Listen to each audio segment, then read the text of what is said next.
لو انت شخص وزنك زايد وبتحاول ان انت تنزل في الوزن، او انت ست وشخصتي قريب ان انت عندك تكيسات مبايض ومؤثره في الخصوبه بتاعتك، او لو انت شخص عندك مقاومه انسولين او سكر او حتى ميتابوليك ديس اوردر، عندك ارتفاع في الضغط، ففي الغالب انت بتحاول ان انت تنزل الدهون، ولكن مش الدهون اللي انت بتشوفها اللي تحت الجلد اللي هي السبكوتينيوس فات، بل هي الدهون اللي اسمها الفيسرال فات او الدهون الحشويه. الدهون الحشويه هي المرتبطه بتاثيرات سلبيه على الصحه بتاعتنا، مش الدهون اللي بتبقى تحت الجلد اللي احنا بنمسكها بايدينا دي. فلو انت عايز تنزل في الوزن او عايز تبقى صحي اكتر او عندك اي مشكله صحيه، فانت في الغالب مهتم ان انت تنزل نسبه الفيسرال فات. ولكن ازاي تعرف اصلا نسبه الفيسرال فات او الدهون الحشويه اللي عندك؟ طبعا في الغالب الجولد ستاندرز ان انت تعرف نسبه الدهون الحشويه كان بيتم عن طريق الام ار اي او عن طريق الديكسا سكان.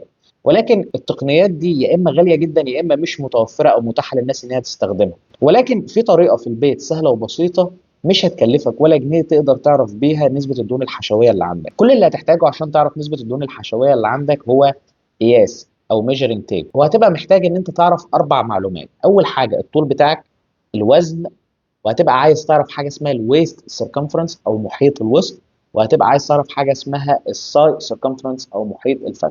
العلماء كانوا دايما بيستخدموا محيط الوسط كمقياس لصحتك او كنسبة الدهون اللي عندك، ولكن مشكله محيط الوسط ان هو بيجمع ما بين السبكتينيوس فات والفيسرال فات، فانت ما تقدرش تفرق ما بين الاثنين. ولكن منطقه زي الساي او الفخذ اكتشفوا ان هو عباره عن سبكتينيوس فات صرف، ما بيبقاش فيها فيسرال فات.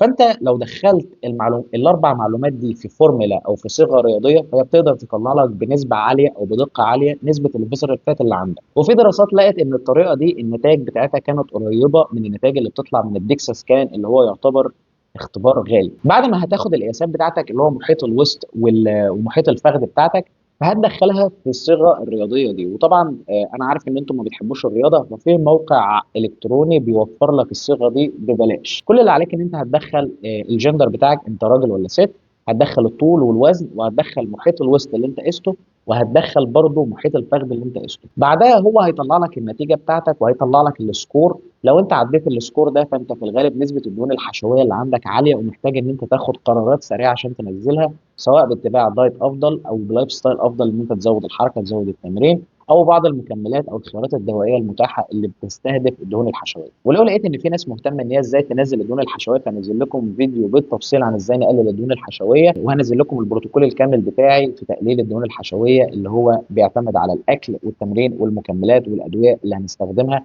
عشان نحرق الدهون الحشويه دي ونقلل التاثيرات السلبيه بتاعتها اللي بتدمر لنا حرفيا صحتنا. بس كده، اتمنى الفيديو يكون عجبك. لو عندك استفسار سيبه تحت في الكومنتات.